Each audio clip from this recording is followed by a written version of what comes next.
So,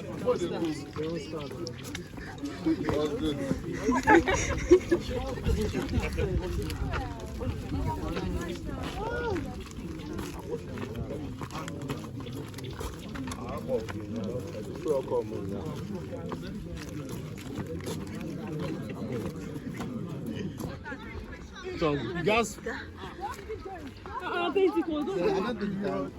You will not buy. Did I say anything? I'll spend the half. Give me, no.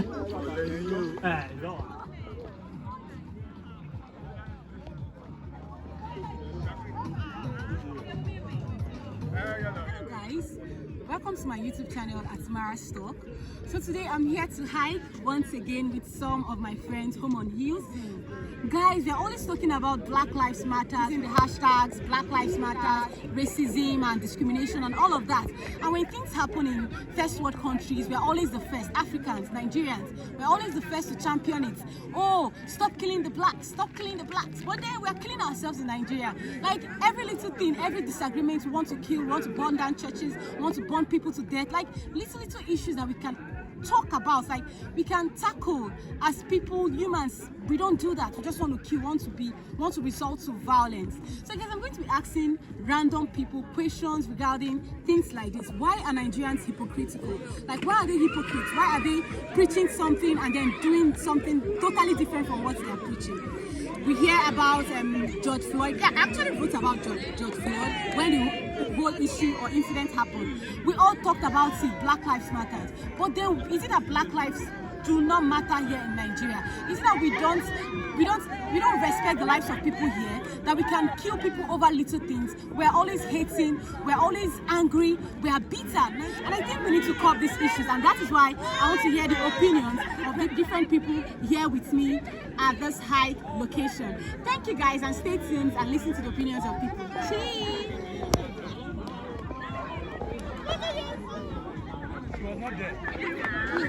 One of the reasons why we are experiencing a great deal of underdevelopment in this side of the world is because of the different kinds of differentiations that we have among ourselves. I mean tribalistic, I mean religious sentiments and all of that is put into different things.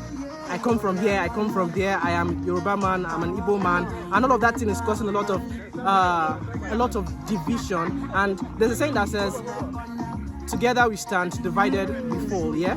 So I think if we are going to even experience development in this side of the world, I think one thing that we need to deal with really is the differentiations that we have among ourselves. Regardless of any of that, if we can come together as Nigerians, I mean, we are Nigerians. Why can't we just look at that umbrella that we are Nigerians? That is what unifies us together. I mean, you can be Igbo, I can be Hausa, I can be Yoruba, and all of that. With all of that differentiation, if we come under the canopy that I am Nigerian, we can make a change together. We can change our world. I mean, out there, we are all clamoring. When we get out of the country, when you meet a black man in the US, you're so excited because regardless of the fact that he's Igbo, Hausa, it doesn't matter there. You are all Nigerians and you feel like you can identify with somebody.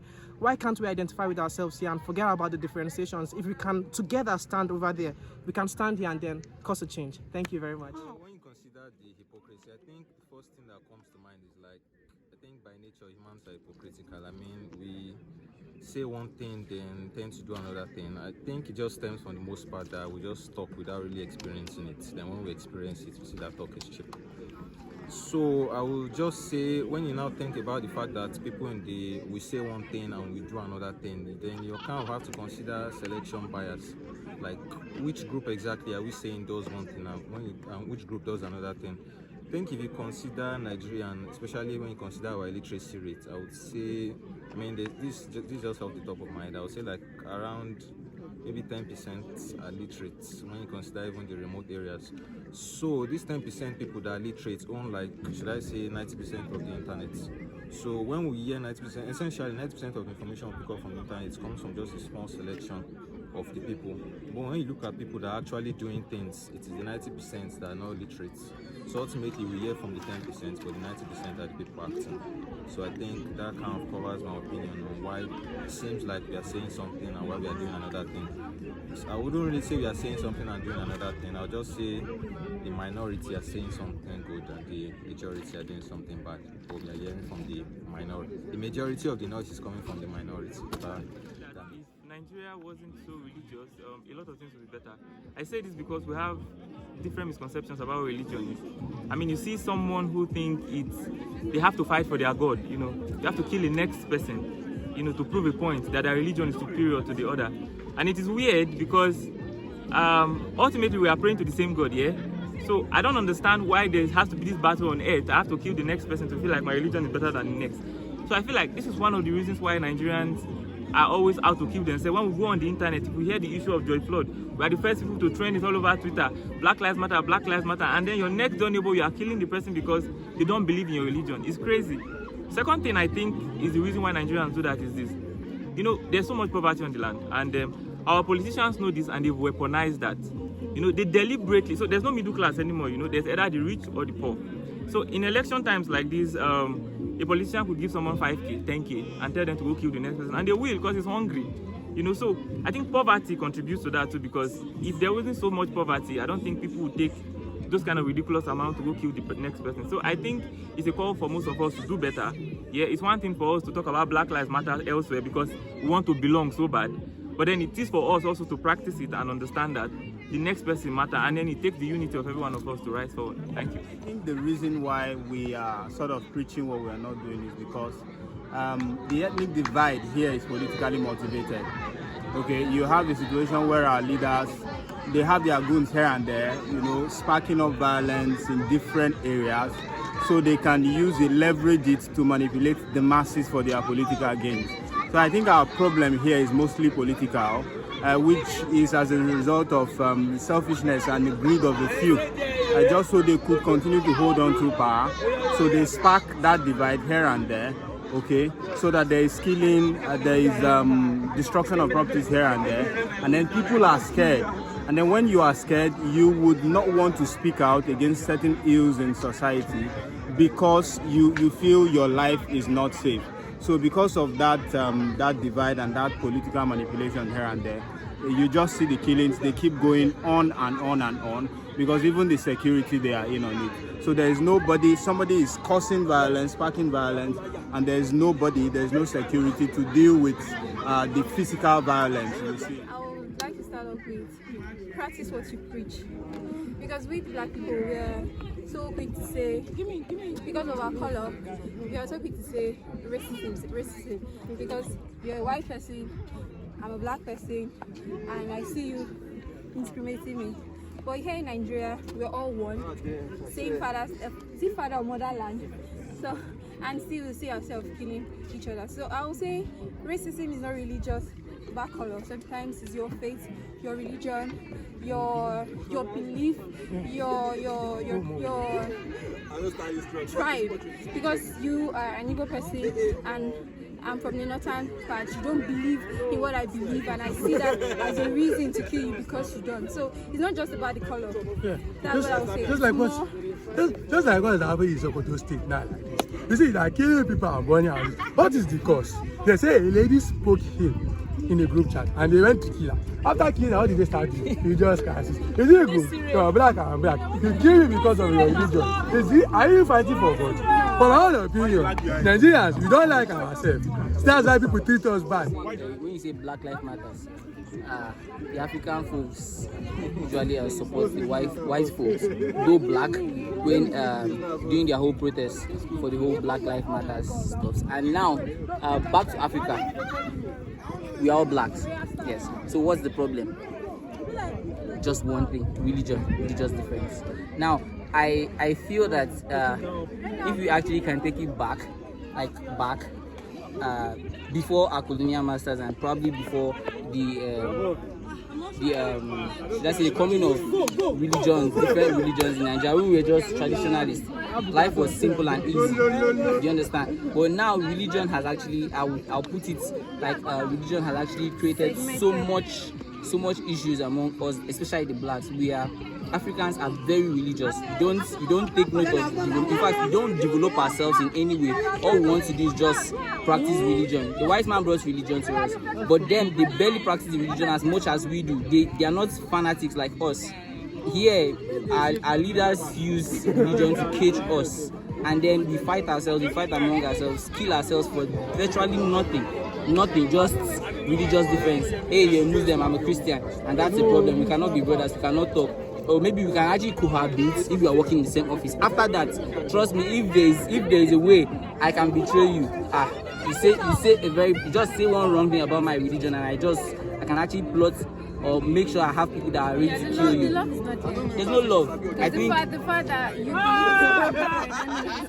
believe tends to segment us. You see them like, I'm a Muslim, I'm a Christian, which is not supposed to be. So first of all, we are Nigerians. That's like the major thing. When you see, when you're in a gathering and you want to introduce yourself, hi, I'm Augusta and I'm from Nigeria. Then before you can say I'm a Christian, but you see people, first off, you just see the whole religious thing in them before you even get to know them. You already know their belief and their faith, and that tends to like segment us. So I still stand that there's this whole segregation in Nigeria based on the religious belief and also the tribal belief also we have. Okay, I think at the end of all this, I just feel that I'm very certain in all of these religions, we're actually taught to love. So I guess love is just the key word, and humanity. You understand? Now, if we take religion over love and over humanity, then what's the need? Because we always fight. In fact, I would say that 99% of the wars and conflicts in the world today is basically religious. Yes, religious. Almost all the terrorist groups, different religion, they just have their own ideology and trying to impose it on other people. You understand? So I guess if we pick love first and pick humanity, then the world will be a better place. The question is about we black not supporting ourselves for outside the country. People in the diaspora, they be like Black Lives Matter, this and that. But right here we are the enemies of ourselves, like we are the one killing ourselves.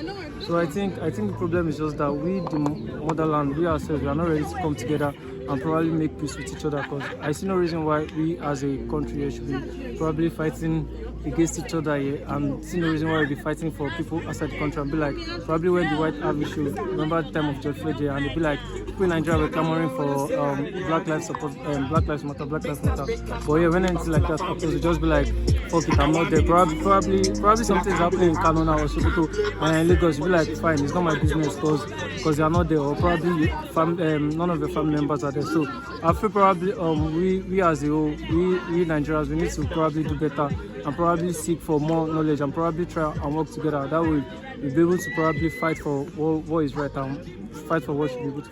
I feel if Nigerians can tolerate one another's religion, respect one another's religion, I think love will spread. And I think tribalism, people are always like, okay, no, my brother, my sister, like, well, we are one. That's what I believe. I believe that we are one. So what is the need of segmenting people, and different tribes? Okay, this is my brother. Why don't you like? I don't want to mention any tribe, but I feel tribalism is also another, religious tolerance, tribalism, and I think jealousy or hatred, hating on one another for maybe tribal things that are not really that reasonable. I think basically jealousy, envy, you get. So I feel that's why Nigerians kill one another, because why should you be campaigning for Black Lives Matter and still be killing your own brother? It doesn't make sense. One of the reasons why I think that is because of the first thing is the culture.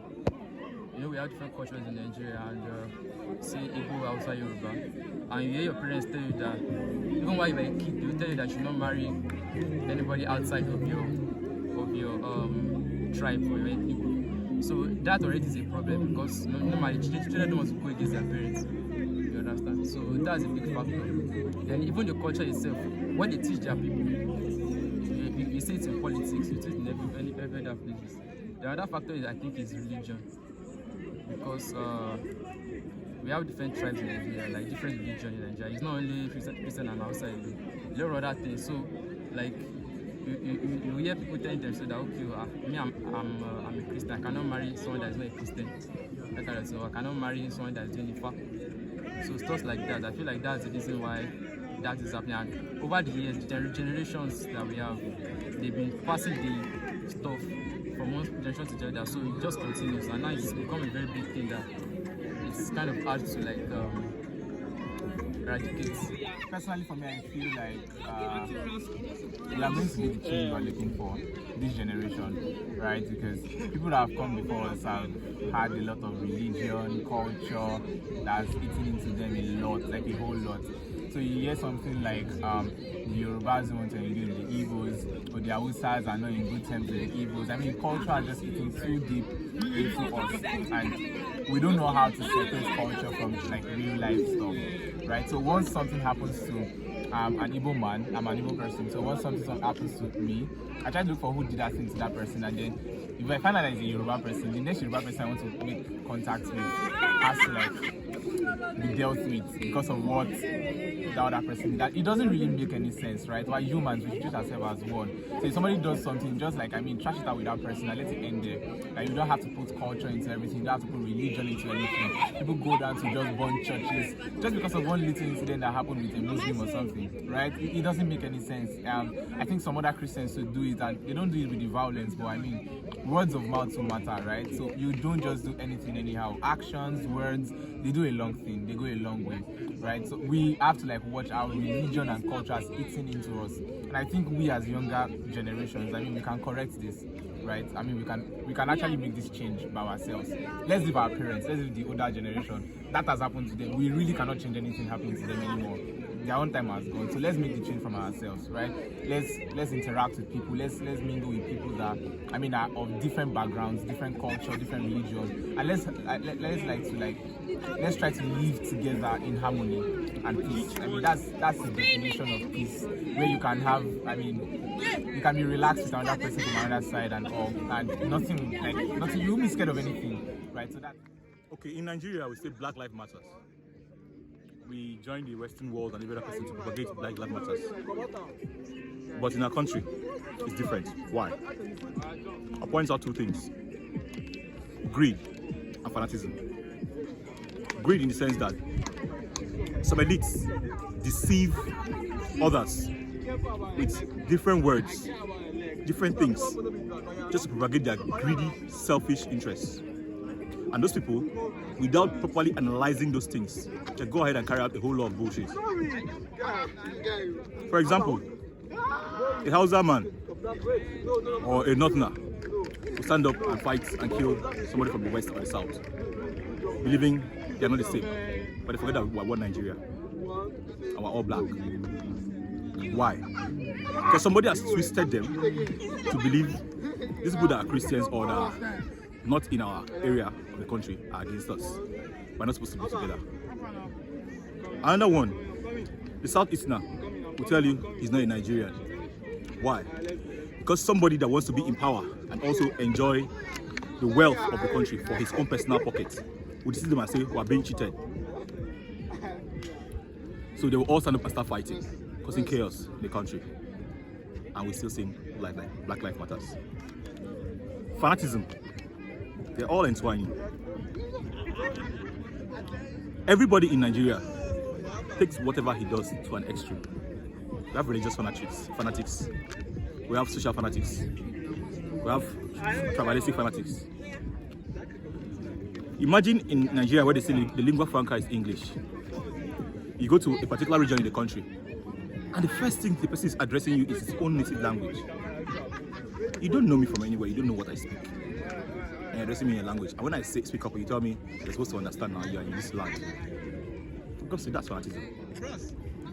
Religiously, the Christian folks will say we're all children of God. We're all created by God. And they forgot that it's one God, just with different names. And they'll condemn other worshippers. Whether you worship from stone, in the mosque, or in the church, it's still God you're praying to. You get it? But everybody in Nigeria will just think, well, I'm this person, I'm the other person. And the heads, the leaders of those religious institutions keep preaching these things instead of salvation. Hence, leading to all the religious killings in the country. For God's sake, in the United States, there are multi-religions, different tribes of people. They all believe in one thing: growth. They don't care who is from where, who is worshipping was, or who is not worshipping any God at all, who doesn't believe. all they believe is we can work together and build up. But in Nigeria, it's not the same. So the day Nigerians start believing that everybody needs to put their hands together and work to build our country, that is when Nigeria will be. It's not about running out of the country to go somewhere else. Because these people stood there and fought for their country. And when you go there, they throw crumbs to you. Not the real deal. Thank you. So guys, we are done with today's section. Like, we're done with this section and it's been amazing. Guys, I heard like wonderful opinions of people and I was very excited listening to all of them. You know, I heard someone talk about politics. You know this thing about politics in Nigeria, our leaders thrive on the poverty and sufferings of people. The reasons why we hear people want to pick forms for the position of the presidency, because they know that they have a lot to gain from it. Not because they're interested in bringing about growth, but because they have some of their selfish interests they want to actualize. So these guys strive on the poverty and sufferings of Nigerians, and that's why things are not the way they are in Nigeria. They don't care whether people are dying because of religious sentiments. They don't care whether people are being tribalistic. They don't care whether people are segregating when it comes to the language and culture. All they care about is that, oh, we're making money from Nigeria. To hell with Nigerians. If they want to die, let them die. So we need to be wise as Nigerians. We need to start preaching the gospel of unity, of peace, and this idea of unity in diversity, we need to understand what it really entails. And not just, oh, we are Muslims and Christians and then we should kill ourselves and burn down churches because of little issues that we can easily just tackle. Guys, always listen to my YouTube channel and subscribe to my YouTube channel. Thank you.